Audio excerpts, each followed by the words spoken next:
This game we're going to talk about is LPAC versus Animal Planet. LPAC has been considered one of the top teams in the East. They're coming off of a loss to Reckless last week. And they turned it around well. Moses was kind of lights out this game. LPAC was able to win 20-0. Animal Planet is still struggling. What's going on with Animal Planet, man? This is a team you used to talk about. What happened? I mean, like I said, they're not a horrible team, like I said before. It's just, one, they changed their quarterback. Again. They changed it. I remember Phil quarterbacking, and now it's, if I'm right, it's number 50. Number 50. We don't even I don't know his name. But based on his stats this week, he don't need to have a name. He don't want nobody to know who he is. That's how bad he looks. So thank God he didn't write his name down to give us the stats. So now we gonna just call him the Invisible Man because that's how he looked for the game. Pretty much. All he did was give stats to the other team. He threw 3 interceptions. Exactly. And I don't understand, like, why would you, the guy, number 18, Phil, wasn't really, helping you win, but at the same time, why downgrade from that? Yeah. And that doesn't work. The only person I see emerging every game is Storm. Exactly. And it sucks for him because how can you win with a team that's late every game? Every week he has to call his team, and they don't live far from the field, but they're late every game. How can you win with a team that's not really determined to beat on time, let alone play hard? I got respect for Storm. I mean, for him, he could play with a lot of teams. Dude is talented. He won his own team. He brought him in the league, and he don't really have anybody that's helping him. I mean, he's a definite all-star for this team. He's definitely there. And it sucks that he's the only one emerging as an all-star in this team so far, a definite one. But, they're 0-6. And then we're gonna get to LPAC. LPAC was able to play well. And if you look at this play right there, Swagger, another great defensive play. He's actually up there for defensive player of the year. He's definitely an all-star pick. And then if you look down, Moses had a great game. And I actually heard that he even threw very well in LES. So I think your criticism last week, talking about, he hasn't impressed me, actually lit a fire. And now he's looking like the quarterback that people thought he was going to be this season. I mean, I would say this. The way Animal Planet played, this was like practice for them. Some of the guys already know that. But at the same time, this is a confidence builder. This is something that you need going forward. So I'm not going to take too much away from Moses. He played well. This is how he's supposed to play. It's not like, you get a reward for playing this way. This is your job. This is your 9 to 5. This is how you're supposed to perform. Well, we seen Herman finally get into the end zone, and we got to see a little salsa dance. If you see it right now, unfortunately, we have people walking in front. But he was able to do his little salsa dance. Finally, after how many we've been waiting. Yes. This is week 7. Finally, we get to see the Herman salsa. You know what I mean? Finally, aka Victor Cruz. So we was kind of happy to see that finally. Like I said, LPAC, they came in. They knew this was the team they had to beat. They had to beat early, and they did that. Moses had an interception. Danny had an interception. Chief had an interception. Chief finally back, finally healthy. Even Eric, the guy we've been killing all season, talking about one hit, one in the last year. He was able to score and also make a big hit. So I think this team is starting to heat up right on time. And the thing is, they're a team that I knew had potential. If they play at this level every week, they would virtually be unstoppable. And I've been saying it. They haven't impressed me, especially when I said to Moses, if he plays like this, that'll actually change my mind. That's all I asked for. Well, this is the, right now, they have 2 games left. They got MVR, the number 2 seed in the West, and then they got Ball So Hard, the number 7 seed in the West. So they can actually end the season well. They can end the season maybe going as high as 2 seed. But it all depends on them. They got to come out with the same fire. They got a game versus MVR in LES at 9 o'clock. Then they're coming to the UFL to play MVR again and then play Ball So Hard. So this team better get their rest on Friday. Save the drinking at home when y'all guys don't be waking up. They get a little too much drinking the night before. Make sure you get your rest because you're going to need it because your playoff lives depend on this week. Very, very important. So we're going to just see what happens after that. LPAC has been considered one of the top teams in the East. They're coming off of a loss to Reckless last week. And they turned it around well. Moses was kind of lights out this game. LPAC was able to win 20-0. Animal Planet is still struggling. Still struggling. What's going on with Animal Planet, man? This is a team you used to talk about. What happened? I mean, like I said, they're not a horrible team like I said before. It's just, one, they changed their quarterback. Again. They changed it. I remember Phil quarterbacking. And now it's, if I'm right, it's number 50. Number 50. We don't even I don't know his name. But But based on his stats this week, he don't need to have a name. He don't want nobody to know who he is. That's how bad he looks. So thank God he didn't write his name down to give us the stats. So now we're going to just call him the Invisible Man because that's how he looked for the game. Pretty much. All he did was give stats to the other team. He threw 3 interceptions. Exactly. And I don't understand, like, why would you, the guy, number 18, Phil, wasn't really, helping you win. But at the same time, why downgrade from that? Yeah. And that doesn't work. The only person I see emerging every game is Storm. Exactly. And it sucks for him because how can you win with a team that's late every game? He has to make a phone every week call. He has to call his team, and they don't live far from the field, but they're late every game. How can you win with a team that's not really determined to be there on time, let alone play hard? I got respect for Storm. I mean, for him, he could play with a lot of teams. Dude is talented. He won his own team. He brought him in the league, and he don't really have anybody that's helping him. I mean, he's a definite all-star for this team. He's definitely there. And it sucks that he's the only one emerging as an all-star in this team so far, a definite one. But, they're 0-6. And then we're gonna get to LPAC. LPAC was able to play well. If you look at this play right there, Swagger, another great defensive play. He's actually up there for Defensive Player of the Year. He's definitely an all-star pick. And then if you look down, Moses had a great game. And I actually heard that he even threw very well in LES. So I think your criticism last week, talking about, oh, he hasn't impressed me, actually lit a fire. And now he's looking like the quarterback that people thought he was going to be this season. I mean, I would say this. The way Animal Planet played, this was like practice for them. Some of the guys already know that. But at the same time, this is a confidence builder. This is something that you need going forward. So I'm not going to take too much away from Moses. He played well. This is how he's supposed to play. It's not like, oh, you get an award for playing this way. This is your job. This is your 9 to 5. This is how you're supposed to perform. Well, we seen Herman finally get into the end zone, and we got to see a little salsa dance. If you see it right now, unfortunately, we have people walking in front. But he was able to do his little salsa dance. Finally, after how many weeks? We've been waiting. Yes. This is week 7. Finally, we get to see the Herman salsa. You know what I mean? Finally, a.k.a. Victor Cruz. So we was kind of happy to see that finally. And like I said, LPAC, they came in. They knew this was the team they had to beat. They had to beat early, and they did that. Moses had an interception. Danny had an interception. Chi had an interception. Chi finally back, finally healthy. Even Eric, the guy we've been killing all season, talking about one hit wonder last year, he was able to score and also make a big hit. So I think this team is starting to heat up right on time. And the thing is, they're a team that I knew had potential. If they play at this level every week, they would virtually be unstoppable. And I've been saying it. They haven't impressed me, especially when I said to Moses, but if he plays like this, that'll actually change my mind. That's all I asked for. Well, this is the, right now, they have 2 games left.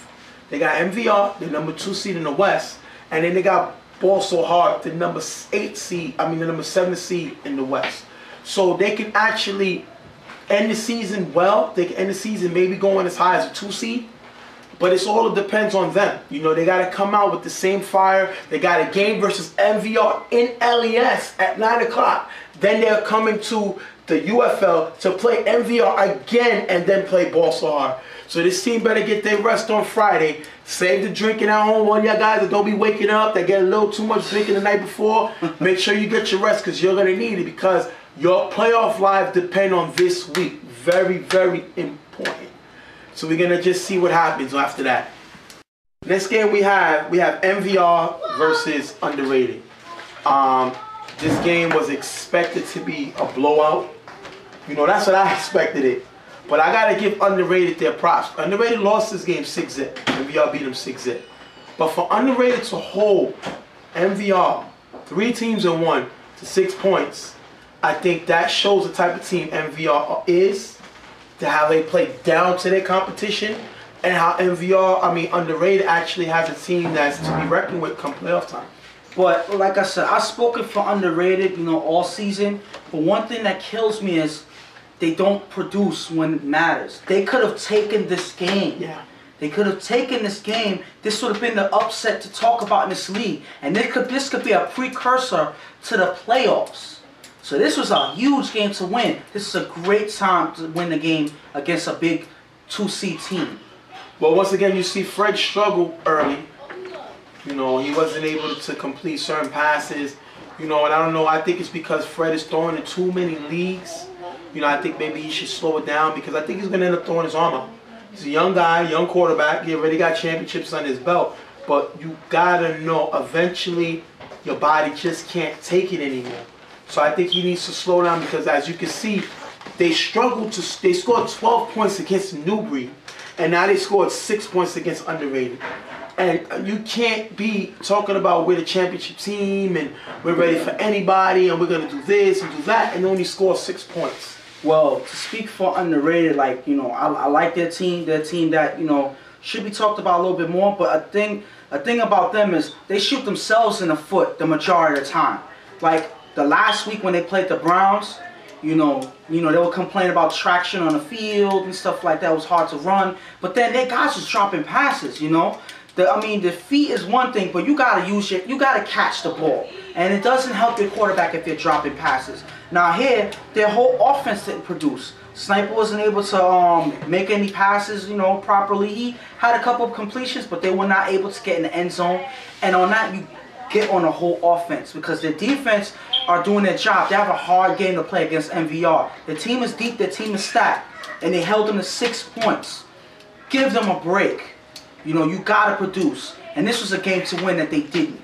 MVR just gotta know they gotta step their game up. They did. The defense was able to help out the offense. If you look here by this big interception by Macho, the defense basically were able to step up and help out the MVR offense. One person that should get the play of the game was Macho, because he really saved in this game. He outside a touchdown, the very touchdown that helped them win this game. Yeah, if you look at the play right here, great blocking to buy Fred time, and Fred ended up finding Macho in the corner to put them up for the score. I gotta give the props to underrated, man. I've been killing this team all year, and for them to lose this game 6-0 to a number 2 seed shows props to them. I still think they lack a big time receiver, as you see Ryan Star went out and got one in Kill Bill. Now they got a downfield threat.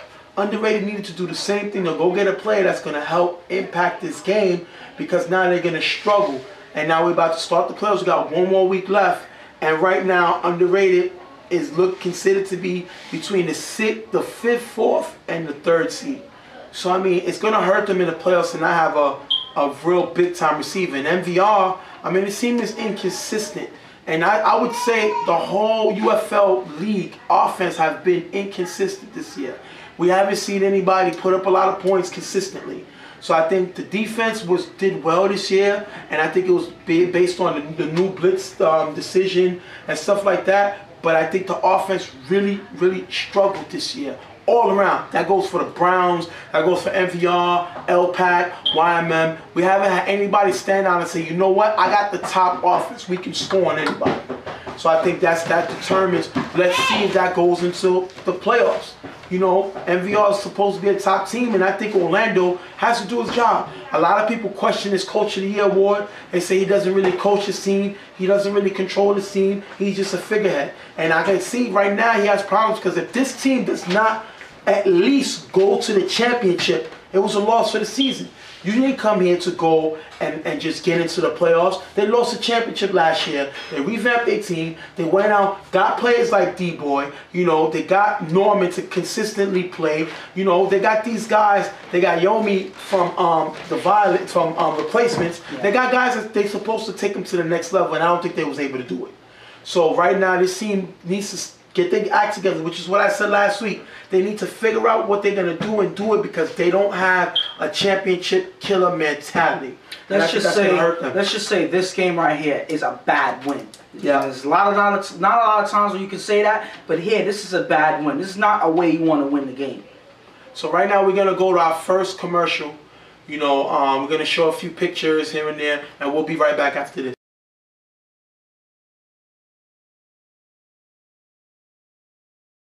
The next game we're going to talk about here was Ball So Hard versus Black Stallions. Ball So Hard was able to, Black Stallions was able to win this game 26-20. I can say one thing. Ball So Hard was able to get Mike Santos in rhythm today. You know, he was able to move the ball around. I still think he's kind of inconsistent. Yeah. He's still making several mistakes. But he is the best thing that they had so far this season. He was able to throw 2 scores. If you see right here, touchdown pass. It doesn't matter how it get there. It's in the books. It's a touchdown pass. So right now, like I said, this team just lacks the value of having a quarterback, which hurts them. They also was able to have an interception by Tay, which we don't have on film, but I'm trying to tell you it was a great interception by Tay. He's actually an all-star, having a great season on this incredibly bad team. The question is he coming back to this team next season? Because this guy is a great playmaker. I know a lot of guys that can use a playmaker on both sides of the ball, which is what Tay gives you. Black Stallions, on the other hand, I mean, they're once again inconsistent. They was able to score this game, which is Mike, another all-star that you actually picked. Great season. You know what I mean? Able to make plays, as you can see right here, great touchdown catch. You know? So, I mean, but I don't really know. I'm going to say this. You know, they was going towards a wire. You know, Black Stallions was driving. You know, they had a chance to actually seal the game and win the game. It doesn't go into overtime. Yes, right. But Mike gets, I would say, a touchdown taken away. You know, the ref called it a tag before he ran into the end zone. It's a very close play. A lot of guys was coming to me talking about, oh, we should challenge that. We should look at the tape or whatever. You know, I'm going to stand with the ref and say, you know, that was a hard play. The way the angle was for the ref to see, you know, obviously I got the best angle and I don't see he got tagged. But, you know, the ref called it. There's a tag and it stood. And that's what led them into overtime. You know, a play like that is kind of hard to see when it happens. You know, so, you know, give the refs a break sometimes. You know, because these things are very hard to see when they happen. Well, I think we should, I mean, I'm implementing to the league. I'm asking Tim. I'm asking the other commissioners. I think you should go to, if you have the ability to record these games, I think you should have a challenge flag. I think the way you do it to speed up the game, you have 1 challenge flag per half, which will give you actually 2. You know, just like the NFL rules, no challenges under 2 minutes because you don't want it because the game is moving. You don't want to have to stop the game. So under 2 minutes, you don't have it. But then you look at it, or you could do it vice versa. You can have a challenge flag under 2 minutes in the game, which is, you figure that's the most crucial part of the game. And all you do is you have it either on out of bounds, inbounds catches, or touchdowns. That's it. Nothing else. You don't have the time for anything else. But actually, you can look at footage, and the footage actually supports what happens on the field and the referee missed. So that's my suggestion to the league. If you have enough cameramen that's going to record the whole game, and you being the cameraman, do you think it can be done? I think if there's other, because it's kind of hard to have one cameraman filming 2 or 3 games at once. So I'm not going to get every play. You know, I'm going to be honest. I'm not going to get every play. There's certain weeks that I'll have more plays than others. But if we're able to get more staff and involved, you're doing 1 game at a time. Yes. If you was responsible for 1 game per field. If you was on this field and your field had 4 games and you was able to record each game, would the technology be able to, if you was assigned to that field, to implement the challenge 1 per half? Do you think it will work? I think it can work. I think as long as the shots are actually being, you know, taken at a certain angle, I think it can work. The only thing that is, if we implement this challenge, if the cameraman cannot get a shot that actually perfectly shows that the play should be overturned, then the call has to stand and you lose a timeout. That's something that we may implement for next season. but we're still in talks about that. But as of right now, these plays have to stand. Right. I mean, ball so hard, lost his game once again. They struggled this year, unfortunately. You know, I think they're the type of team just want the season to hurry up and end before they can start over. Julian is a great guy. I think they need a quarterback, and they have a lot of talent on this team. Black Stallions are a group team, but they need somebody that can stand out in front. I think Mike is that player. Mike is that player, but then again, you know, mainly he's, you know, the receiver and he's the defensive guy, you know. One thing is, this is a passing league, fellas. We all know that this is a passing league. If you do not have a quarterback that can consistently get the ball to his receivers, you're not really going far. And we've seen that time and time again. So, quarterback is crucial to survive in this league. So, I mean, we'll see what happens. Unfortunately, you know, one team is definitely in the playoffs. One team, which is ball so hard, is now officially eliminated from playoff contention. But they can wreck it for other teams now. They have a big game coming up against LPAC. LPAC needs that game. So the way I look at it, misery loves company. And if I'm going to be upset that I might not make the playoffs, then what I'm going to do is I'm going to try to ruin it for you. So if I was ball so hard, that's what I would get up in the morning thinking. You know what? I'm miserable. We had a bad season, but we're going to make it tough for the next team we play. We got something to play for. We want to ruin it for that next team. So if they can beat LPAC, that will actually hurt LPAC in the playoff standings and in playoff running. So that's what I want to do. And as you know, Mike Santos, who was the starter for Ball So Hard, used to play with these Rose G players. He won a championship with them as their third quarterback. So now he always felt he should start. And now he has an opportunity to battle against his coach / his brothers on the field. I'm hype about that game. That's going to be a big game. I know he's ready to come out. And now he got swagger on defense. So if he makes those little mistakes, swagger's taking it the other way. So right now we're going to come to a commercial. We'll be right back after this.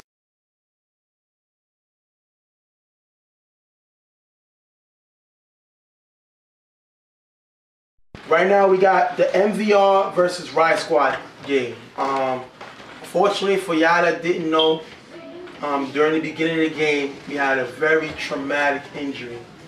Anthony / Pig, captain, heart and soul leader of this Riot Squad team, actually broke his femur and his tibia. He was rushed to the hospital. It was very traumatic for everybody. As you can see now, the guys went down on one knee, said a prayer for him.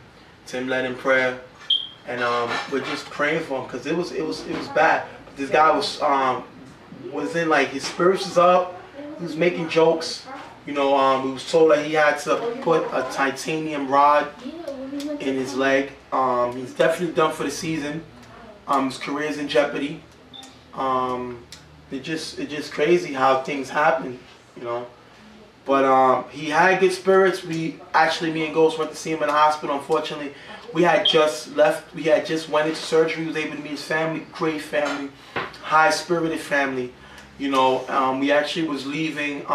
We left 2 balloons for him on behalf of the league. The one was a get well balloon, and one was a happy birthday balloon. Yeah. Unfortunately, because of budget cuts, meaning half your teams they pay our late fee, we had to go to the cheaper one, which is a happy birthday balloon. So it's somewhere, it's his birthday, somebody's birthday somewhere, so we figured we'd give him that. And we actually got him an Elmo doll, for when he gets lonely at night, he could cuddle with the doll. You know, I thought it was a good idea. You know, so hopefully he had that waiting for him when he came back out of surgery. No comment. He actually said, because he was selected as an all-star, so he figured that's the only way for somebody on his team to get a spot in the all-star game by him getting hurt. So like I said, he was in great spirits, and we're praying for you, Pig. Get back soon. You know, I know a lot of people may consider your career is over, but you're strong, you're young, and if it's meant to be, if God is meant for you to play, you'll play. So let's just see. We all wishing him luck. Unfortunately, it happened, you know. Yeah. So you know, sad to say we had to play this game. The game was played, and I think it was a little too much for Riot Squad. They ended up losing 14-6. I think it was too much. I mean, it was still a close game. It was still a close game towards the end, but it was just, it looked like after that, like, you know, their heart was kind of, you know, damaged, I would say, because they didn't look the same, you know. They were making plays, but then they were not producing the way they needed to. So ultimately, that's a traumatic injury for anybody's, you know, teammate to go through. So it's understandable, but unfortunately, it led to them losing 14-6. And now they actually dropped. You know, there was a top, and now they dropped to 4-3. And they are, you know, they beat Reckless, but they lost to LPAC. So this loss really hurts them. They fall back, and now they're 4-3 with 1 game left. They actually beat YMM last week, which was a big win.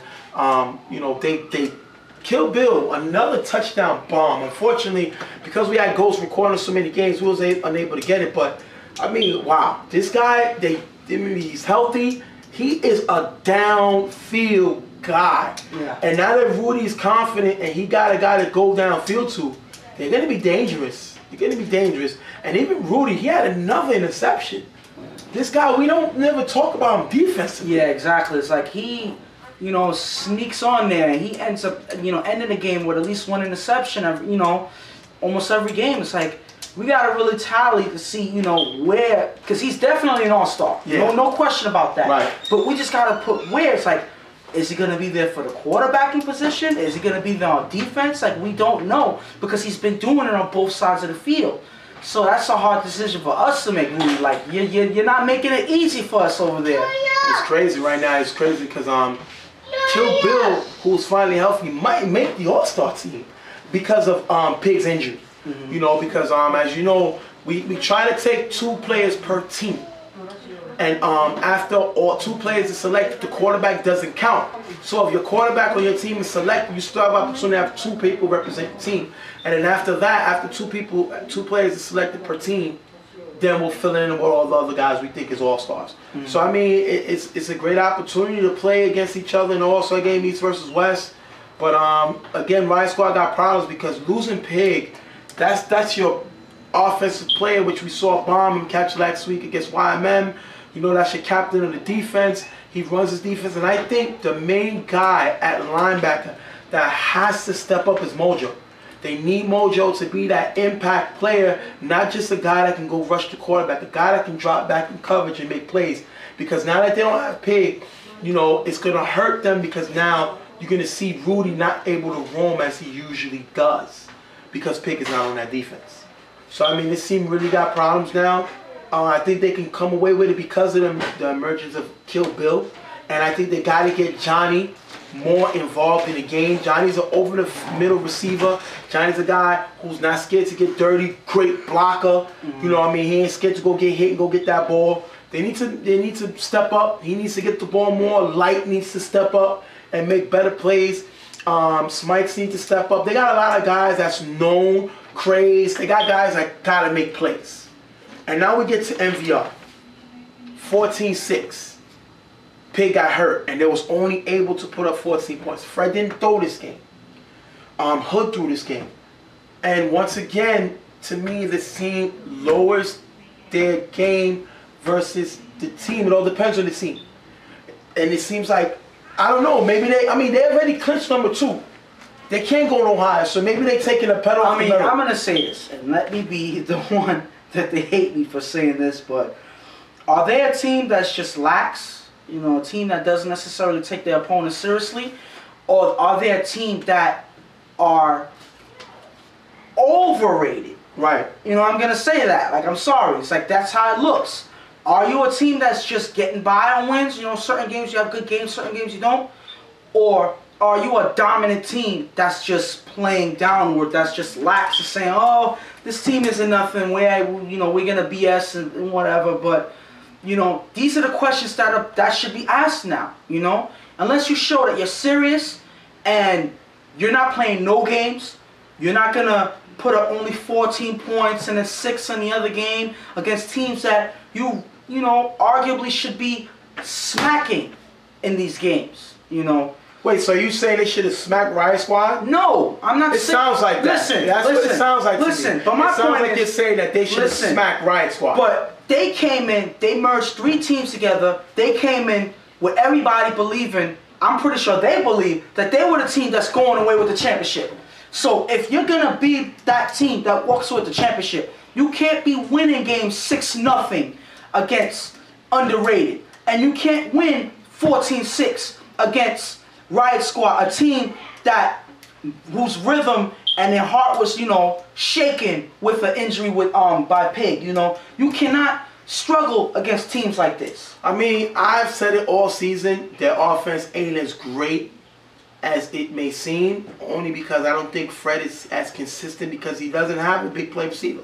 Last year he had that guy Moss, and he was a big play. He stretched the field, and it would get other guys open. This season he doesn't have that. So the team has not been playing to what has been expected. I mean, don't get me wrong. They got some good guys.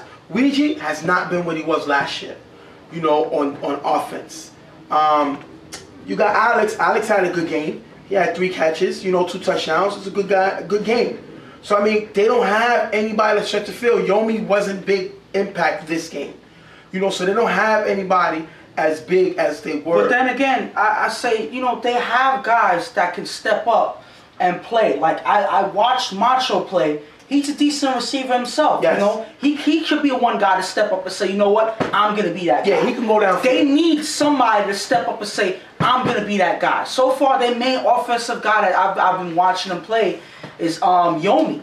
Right. He's been their main offensive guy, and he's basically a good tight end. Right. He's not a downfield guy. No, he doesn't stretch the field. So my point is, they got to have somebody to step up and say, I'm that guy, throw me the ball. I mean, you got to look at it. The main team they got to face is the Browns. I picked them to play the Browns, go to the championship. And with the Browns secondary, if they don't have nobody to stretch that field, them corners with Pookie and Darnell, they're going to cheat. And Yomi and them guys that get open over the middle, they're going to jump those routes. So I think that these guys got to find somebody that can stretch the field. Because if you look several times during the game, Fred couldn't really connect to anybody downfield. So I think that's going to hurt them come playoff. Well. Exactly. Hood, same thing. He was frustrated with the guys because they weren't getting open. So to me, the offense needs to step it up. And again, people say Orlando's not really the coach of this team. They say he is a figurehead. He cannot control this team. I think Orlando needs to show his authority and show why he's the reigning coach of the year and really step it up and figure out these problems. Because if you wait until the playoffs to figure out who you are, you may be one and done. So we got to see what happens. We're going to go to the next game. Next game we're going to talk about is Untouchables versus Ball So Hard. Untouchables were able to win this and actually blank Ball So Hard 25-0. JR looked good this game. And his issue with him is he's inconsistent. But this game he was on point. He really was lights out this game. And they did what a lot of these other teams should do. They end the game early. So they actually move up now. They actually go to 4-2 with 2 games left. And they can really move up as high. The only highest they can go is the 3 seed. But they're actually making noise. I mean, Ball So Hard. I mean, it's not really much we can say about this game. What can you say about it? I mean, there's not much. The funny thing is, towards the middle of the game or the end of the game, Mike Santos was taken out for Pedro, who didn't really do anything to help them win this game anyway because they didn't score. The only person I could say is Skinner, number 20, has 6 catches. That was pretty much the highlight of the day. And Julian has an interception. So, he's definitely their all-star pick. But other than that, I haven't noticed anything in that game. Yeah, I mean, it was really an ugly game. Unfortunately, we don't really have... I mean, we have this play right here, which is Junior's touchdown pass. Great throw. And then you have Mike Santos with this interception, which is why Junior, JR, was the touchdown pass. Junior, JR, same thing, fellas. You see the touchdown pass he threw. And then you got Mike Santos with this bad interception, which is the reason why it was taken out. I think Mike Santos is not really your answer. That's more of a guy that you came in. What's the guy name? Like The Jets quarterback, McElroy, that came in. But Sanchez got it's like that. He's not a guy that that's gonna really. But I'm gonna say this in terms of Mike Sancho's defense. First of all, he doesn't really know these guys. He just was thrown on the team. They were already losing. They were out of rhythm. And he's there doing what he can. I mean, this is his first game. This is his first time playing in 4 years this season. So he's rusty. He doesn't know the guys, and ultimately their rhythm is off. So it could be that, he's rusty. So you can't really expect much for a quarterback who hasn't thrown for 4 years and doesn't know the guys he's throwing to. I mean, he was a third string on Rosie's for a reason. Shaq was the starter. Obviously, still starting. He can still start. He plays in LES. He played here.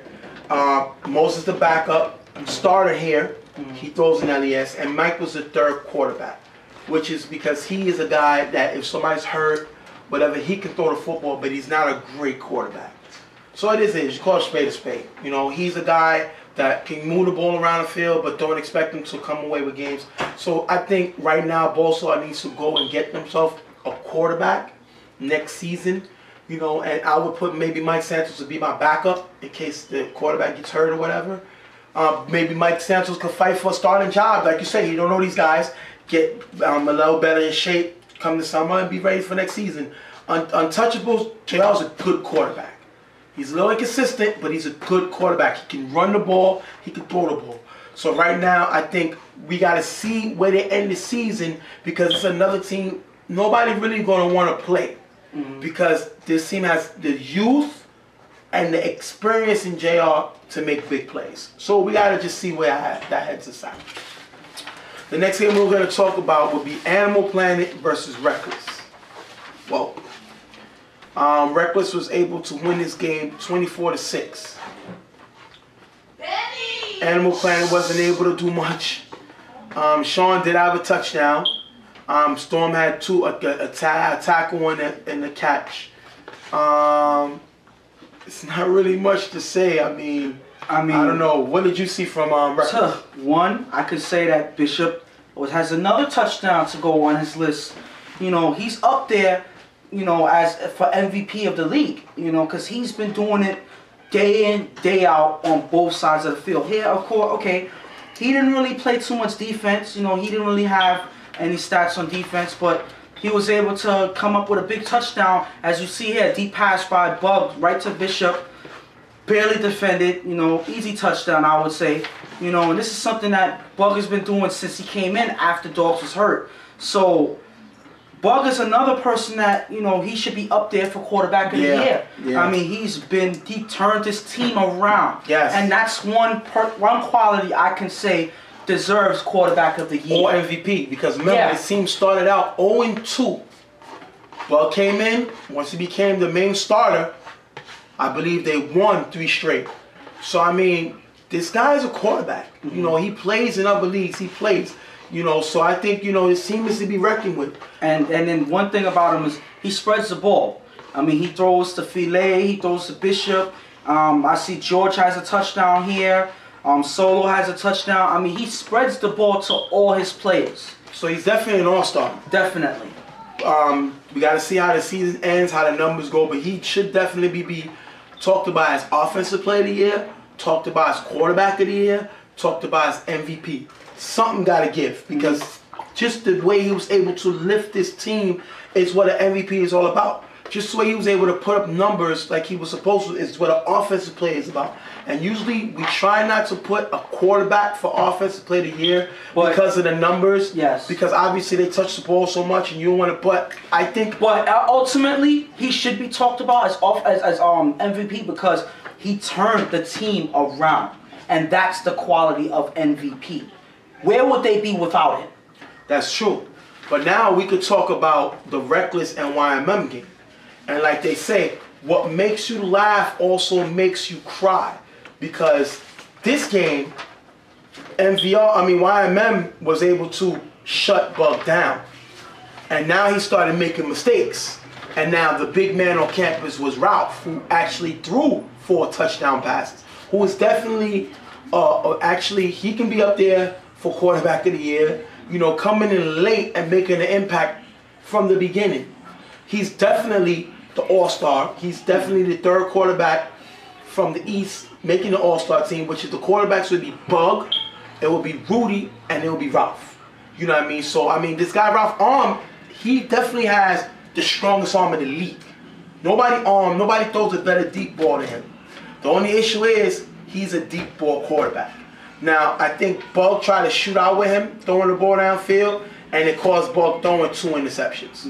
And to me, Rico definitely should be up there for Offensive Player of the Year, and also definitely MVP. Yes, he's definitely the MVP of their team. Yeah.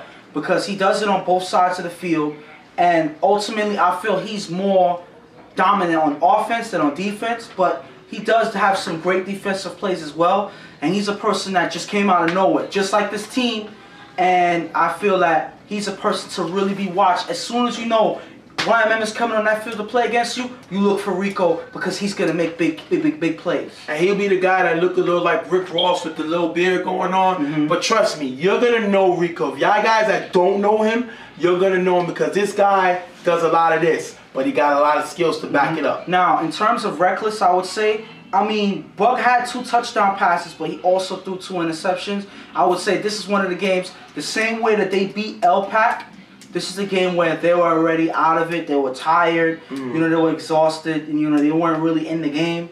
But my point is, you know, if these are games that you can't afford to lose, then this is not really a real excuse. But this is the issue why making the number 1 and number 2 seed is important, because we've seen a lot of teams that had doubleheaders. They didn't do too well.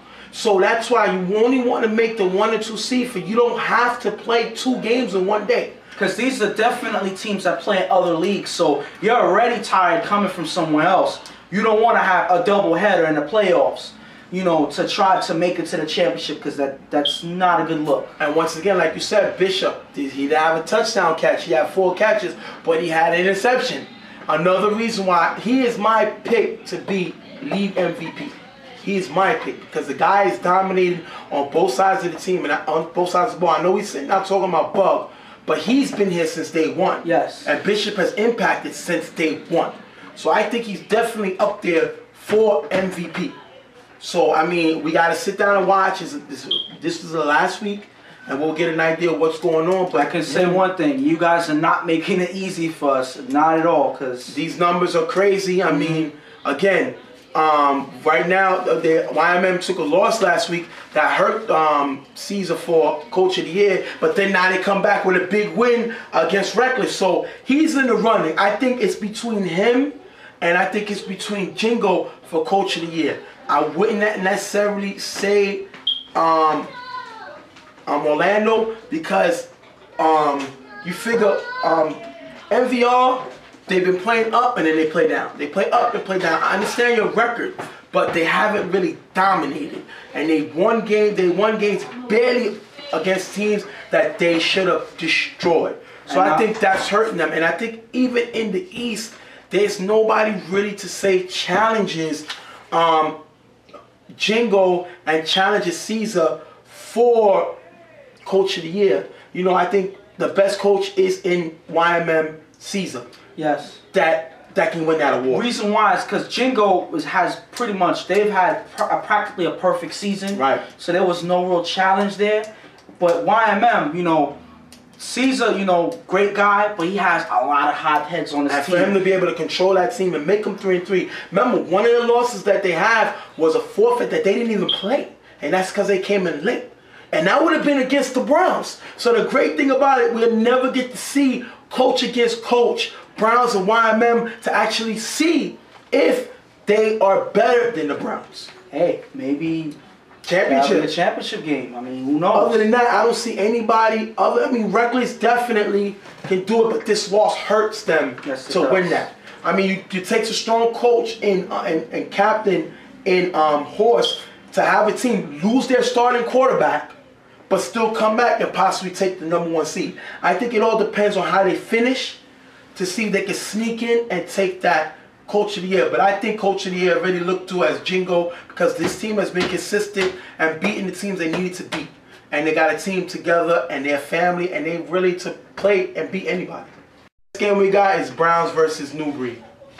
this game wasn't even close. You said it was closer coming to the half. Yes. I think the Browns played around with them. This new kid, Mr. Sunday, was the quarterback. Brian actually let him start this week. This kid, Mr. Sunday, actually was mentored by Reggie on the go-getters. So you see the kid's number is number 17. Mm-hmm. And we all know Reggie's number is number 17. Yeah. So it was like a teacher against student. I think the teacher kind of taught this kid some new lessons. And Reggie already said it. This kid got great speed, great arm, lack brain power. And that's what it is usually with these young kids. And that's why they're young and they're youth and you make mistakes. And Reggie just humiliated them. 28-7. Browns got in, got out. Found Ruben for a touchdown. Found Pop for 2 touchdowns. Nutt had a 2-point conversion. This team, the Browns, is not here to joke. They slaughtered them early. They let them think they were in it. And then they put their foot on their throat and killed them in the second half. I mean, what I can say about New Breed is, just in this game in particular, they're too small for a team like the Browns. They're a small team. They have young kids playing with them. And, you know, the adults showed the kids how it's done, pretty much, you know. And they, I mean, of course, you know, Mr. Sunday threw a touchdown and an extra point and towards the half to make it 14-7. But then he threw 2 interceptions towards the end of the game. So, you know, they pretty much got taught a lesson this game. That's all I can say, because they have nothing on defense. Absolutely, and Reggie threw no interceptions. He was actually lights out. And, you know, this team has bigger fish to fry, so they didn't worry about New Breed. They went in, they wanted to end it early, they wanted to get their guys relaxing. And now, right now, New Breed falls to 1-4. And now they have to play Brick Squad, which is the next thing we're going to talk about. So right now, the Browns clinched the #1 seed. They're 7-0. They got 1 more game remaining against Brick Squad, but they clinched. So the question is, do they want to go and try to match that undefeated record that Rose G's had?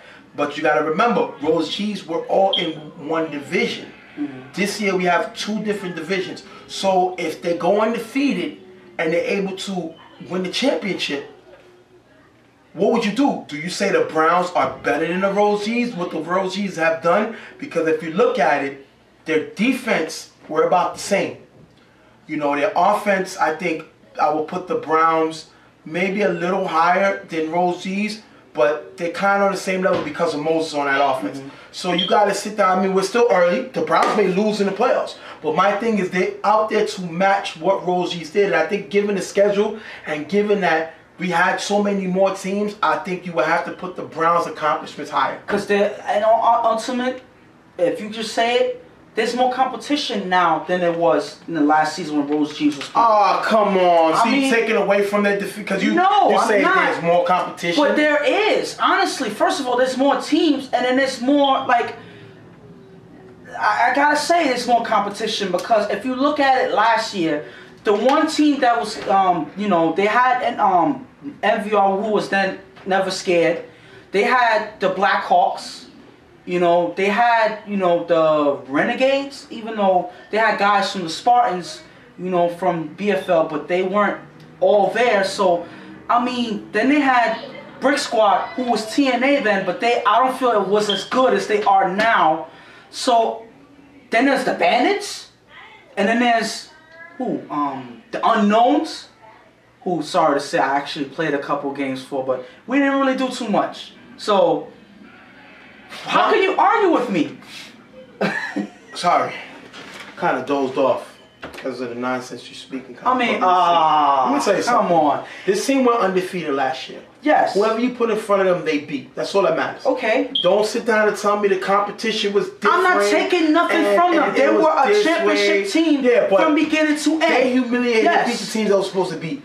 Don't forget, let's not forget, Browns won 2 games in overtime. Yes. Against 2 top teams. So let's not say that they would have beat the Rose G's. Unfortunately, we probably never know. We will never know. It's one of them games that you say, well, what would happen if, you know, Michael Jordan would have faced the dominant 2000 Lakers team? Who would have won that? You know, we don't know. Or the Miami Heat team. So all we can do, my point is, all we can do is speculate. And one opinion is not worse than the other. I have an opinion. so do you. And I'm not you saying Rose G's was a horrible team. I'm not saying that they weren't a championship team. They were. Who's better? I gotta say the Browns. What do you say? Let's answer that question. I gotta say the Browns. Mookie, lockdown corner. He wasn't with them You're last year. talking about Rose G's championship last year. Okay. Mookie, shut down corner. J-Star, very physical. Mike was in great shape and 100% healthy. Moses played great safety last year. These are just the impact. Okay, I'll give you Eric because Eric kind of had sophomore struggles. He was a great rookie year, sophomore struggles. But this is I'll the thing. give you that. I'm not saying that they didn't have a great staff. They on. had a stacked team. They did. All I'm saying is there was less competition then than there is now. That's all I'm saying. This is a shout out to Swagger. Bring the Rose G's back. And you know what? On that, we both agree. People are doubting that championship run, and I understand. I ain't doubt it. He sound like he's doubting it. No, I didn't doubt it. Understand what you're all saying. I'm saying is I wish I would have seen them. We this spoke, season. and the issue was if I don't have my strong Rose G undefeated championship team, I will not bring that name back, and I respect that. True. But okay. if he could get them guys together, J-Star, Mookie, all these guys that helped win a championship, bring them back and show these guys what y'all can do. That's my shout out to Swagger. You know, shout out to you, Swagger. Get that done. the thing is, they had guys. I mean, they had, you know, in other leagues I watched them. You know, when they were, you know, the Rose G's or what was it, the Warriors or. Don't go to the Warriors. Okay. Don't be disrespectful. Okay. That was my team. All right. Don't do it to yourself. What were they when they were playing in the BFL? What were they? When? Last season? The Wolfpack. Just passing. Wolfpack. Okay. When I watched the Wolfpack team, they had a team that I felt could have made noise and probably come home with a championship. But Wolfpack and Rosie are the same thing. You know what I mean? But then they had new guys. They didn't have Chi last year. They didn't have the young Josh last year. I mean, they had guys that could have produced. We could talk about this forever, but we're going to sit down, and that's going to be a question we're going to put up on the website. You know, and these for the people that know. Who do you think would have been better? Rose G's, undefeated last year, or Browns, if the Browns go undefeated this year? And I know what the guy said, Mercury, whatever, from the Dolphins. They're not talk to me when you're on the block. You know, so I guess Rose G's looking at it, you just finishing up the season. Call me when you're on the block. When you at least go into the Western Championship to go to the championship game, that's when you say, okay, maybe this team could go undefeated. Okay. But they still got a game left. They still got to get through the playoffs, and then we'll talk about it. So we'll talk about the last game, and the last game was New Breed against Brick Squad. This ended up being a great game. Unfortunately, the camera ended. We had no more tape, no more battery being out there doing 10 games. But we'll take you to the main part of the game. I know that this team, New Breed, starts to drive down the field. And they throw a bomb to their 6'1" receiver, who actually outjumps everybody to put them up a score. Put them up by 1. They're celebrating their hype. They kick the ball off. Brick Squad gets the ball. And I'll let you take it from there. All I'm saying is, you know, they had a couple plays. Did they run any plays before? They ran like 2 plays and then crazy throws. He throws a deep pass right to Prodigy in the end zone to win the game. Over the same 6'1" dude who caught the touchdown to put New Breed up. And I asked, you know, I couldn't believe it. You know, I couldn't believe what happened. And, you know, this man was hype and he let people know this is a team to beat. Did we get an interview for that game? I don't think we got an interview. No, we didn't. But I know Crazy was saying that they know how he is. Mm-hmm. He's not scared to go at anybody. And he went right at the same guy that put them up a touchdown. And that speaks on confidence and that speaks on heart. Things that they've been having since the beginning of the season. You know why? You can't take nothing away from this Brick Squad team for what they've accomplished these last 2, 3 weeks. Absolutely. I mean, not to take anything from New Breed, I would say, yo, this one receiver, where was he this whole season? This is supposed to be somebody who should be in the All-Star game having, you know, How many touchdowns they shot? They should be winning games with this man. I mean, unfortunately, they starting quarterback Nelson, who threw against Browns, was ejected. Yes. Early in this game for cursing. Who was Mr. Sunday? Yeah, high-head kid. You know, obviously didn't listen, got ejected. And then, like I said, towards the end of the game, we're gonna talk about Brick Squad. You know, Milo again with 3 sacks. That gives him, I think he's up there in double digits. Yes. This guy is dominant. He has a few interceptions. I think he leads the league in tackles. This guy is up there for Defensive Player of the Year. And I think what's going to hurt Sean, who's also up there, is he didn't have any sacks this week. So I think that's going to hurt him. But my thing with Milo is Sean and Milo are actually the top 2 guys for Defensive Player of the Year, and they both play ball giver. Milo is playing a little bit different role because Milo lines up at ball giver and at linebacker. Yes. Sean is just a straight ball giver. But these guys got the best stats on defense. You know, only one close to him is Bishop with 5 interceptions, I believe. Yes. So, I mean, these guys, Milo lost it last year to Ouija, who had 7 interceptions. Milo had 10 sacks last year. He broke his record for sacks this year, and I think, I mean, listen, we're going to have a new trend because we give the awards to this, it don't matter what position you play, and I think Milo's definitely a Defensive Player of the Year. And then you still have Spaz, who started showing up ever since he's moved that tight end. Great game. Made some great clutch catches. Great clutch catches. Then you got Loso, who makes plays. Then you got Copper, who makes plays. Then you got Prodigy, you got question mark number 80. These guys make plays, and I mean, you can't sleep on them. Nobody wants to face Brick Squad in the playoffs. But I said this from day one. I said this is a team to watch. One, I like their energy, I like their heart, and I like that every game is taken seriously. Even what's that? Preacher? Preacher, yes. Has 4 catches, yes. 5 catches. He's several big catches over the middle. He's another good big tight end for Brick Squad. But I would say one thing is, unlike, you know, when we were talking about NVR, who plays down to their competition, Brick Squad takes every single game seriously. They fight for every game, and that's one thing that led to their 3-game winning streak so far. So right now, we're gonna go to Player of the Week. My Player of the Week, I'm gonna actually give it to Brick Squad, the team, because they won. We say 3 straight. They started to make noise in this playoff run, and they got a lot of heart, and they're not scared of anybody. So I got to give the Player of the Week to that whole squad, because I've been killing that squad a lot this year for being inconsistent. But they actually showed up against New Breed, and now they are 3-4. And they have a big game this week, and I think that this team is going to fight the Browns until the final whistle. So I'm going to give the whole Brick Squad team my Player of the Week. And who would you say is yours? I mean, the one guy that I can say I think deserves Player of the Week this week is... It's kind of hard, but I would give it to Ralph, the quarterback for YMM. Because he came up big in this game. Yeah. And this is a big win that they got over Reckless. Yeah. The team in their division. Yes. So he performed at a high caliber. You know, when he's on that deep ball, he is on that deep ball. And there's nobody in this league, I feel, that can challenge him on that deep ball. You know, there's other quarterbacks that are, I would say, better oriented altogether. But on that deep pass, Ralph has it down pat. Absolutely. What we're gonna do is we're gonna let you know the team, everybody in the league had, you know, we having a man down sequence.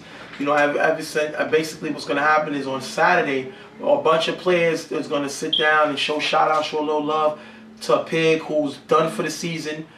He broke his tibular and his femur, and he broke his tibular, so he's out for the year. He's in good spirits. He's, you know, he still feels his team can win a championship without him. But we're going to give a shout out to him because he's been through a lot and he's still 100% heart. And another one we're going to give is a big shout out to the players. You know, we had a lot of guys this week. As we told you at the show last week, Saturday was the 14th anniversary of our niece's. Her birthday was Saturday. Her death was on Friday. So we had a lot of guys actually. We had one guy with her name in his cleats. Yes, and then I could single out Dutch from Ball So Hard, who stitched her our niece's name on his jersey. Yeah. You know, and that's something that really touched me. Like, Yeah. you know, he doesn't, he doesn't know her. You know, he saw our tribute. You know, he spoke to me. He said, you know, he had some losses in his family. You know, he said he lost his son a couple years back. So, you know, shout out to him for, you know, showing that tribute. You know, and you know, it's good that we have guys with, you know, that care about one another. Right. You know, that we give a tribute, and other guys are, no question, are here for everybody. Like he was here for us. You know, the other guy with the cleats was here for us as well. So we just gonna ask the league. We ask everybody in the league to show your support for Pig. Yes. You know, those videos is very important, and we ask everybody to wear, you know, some type of tribute, put his number on that, you know, tape, headband, whatever, with number 21 on it. Tell him to get well, you know, get real quick. That's what we're gonna say, because we all football players. You know what I mean? So we're gonna put, I would say, get well quick. So, you know, you put a GWQ, 21 GWQ, get well quick. Because that's what we want him to do. We want him back. We hope he gets back. And now show that the league is together on everything we do. So I asked a lot of players. I'm giving a shout out to everybody in the league. Let's get them little, it could be a wristband. It could be a headband. You can get some tape. Put it up. Number 21 is his number. And remember, GWQ. And now we're going to be ready to wrap up the show. We got, like I said, it's very interesting. The only thing now being clinched is Browns clinched number 1 seed. They're 7-0, so they cannot be no lower than number 1. They already clinched the first seed. They won a division in the West. MVR 6-1. They're the number 2 seed. That's locked. They can't finish no lower than 2. And now you got Brick Squad, who locked in the number 5 seed. They can't be no lower than 5. You know, I think they can possibly move up. No, I don't know. Yeah, it's a toss-up, but they can't finish no lower than 5. And then you have New Breed, who is locked in as a 6 seed, can't go no higher, can't finish no lower. They got the last spot in the West. So I think maybe this week you try. They should start their quarterback. You know, Mr. Sunday, let him start. Let him get prepared, because he should be their starter going into the playoffs. Yeah, but the main thing is you gotta have your receiver, big impact receiver that they had against the game, with the game against Brick Squad. He has to be there. He has to be your main guy out there. And then the East is up in the air. We won't know the East until the end of week 8. We won't know the playoff standings. So we'll let y'all in on that. We'll see y'all next week. Come back to the show. We'll talk about All-Stars. We'll talk about all that good stuff. So we'll see y'all guys next week. This is Jay, a.k.a. Stephen J. Smith. And I'm Ghost. And we'll see y'all next week.